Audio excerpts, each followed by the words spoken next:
నమస్తే అండి. ఈరోజు మనం వర్ష డీజిల్ ఇంజిన్ ఆయిల్ మెయింటెనెన్స్ గురించి ఇక్కడ చిన్న వీడియోలో చెప్తున్నామండి. ఈ మన వర్ష 7.5 HP డీజిల్లో దాదాపుగా ఇంజిన్ ఆయిల్ అనేది 2040 ఇంజిన్ ఆయిల్ అనేది వాడతామండి. ఇక్కడ మన వర్ష డీజిల్ ఇంజిన్లో 900 ml 900 ml ఇంజిన్ ఆయిల్ అనేది ఇక్కడ పోయాల్సి వస్తుందండి. 900 ml అంటే 900 ml అనేది ఇంజిన్ ఆయిల్ ఇక్కడ 20W40 ఇంజిన్ ఆయిల్ అనేది ఇక్కడ పోస్తామండి. అదేవిధంగా ఆ ఇంజిన్ ఆయిల్ తీయడం వచ్చేసి ఇక్కడ డ్రైన్ నట్ అనేది ఇక్కడ ఉంటుందండి. డ్రైన్ నట్ అనేది ఇది ఉంటుందండి. ఇంకొకటి మనకి గేర్ ఆయిల్ వచ్చేసి 2 లీటర్ల గేర్ ఆయిల్. మనది Varsha diesel engine heavy gear box కావడం వల్ల 2 లీటర్ల హెవీ గేర్ బాక్స్ కావడం వల్ల 2 లీటర్ల గేర్ ఆయిల్ అనేది 90 గ్రేడ్ సర్వో కంపెనీ అయినా క్యాస్ట్రోల్ కంపెనీ అయినా మంచి కంపెనీ ఆయిల్స్ అనేది వాడవలసిందిగా కోరుతున్నాను. 2 లీటర్ల గేర్ ఆయిల్ అనేది మనం ఇక్కడ పోసుకోవాల్సి వస్తుందండి.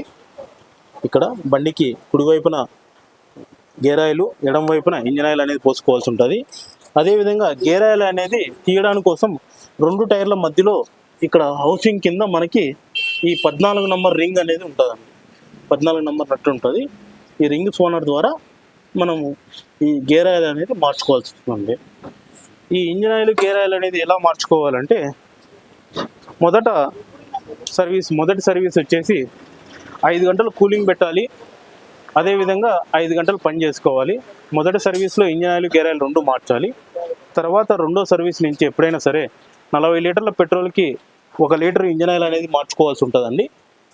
అదేవిధంగా 40 లీటర్ల డీజిల్ అయిపోతే 1 లీటర్ ఇంజిన్ ఆయిల్ అనేది మార్చుకోవాల్సి ఉంటుంది. అలాగే 2 ఇంజిన్ ఆయిల్ మార్చుకుంటే 1 గేర్ ఆయిల్ అనేది మార్చుకోవాల్సి ఉంటుందండి.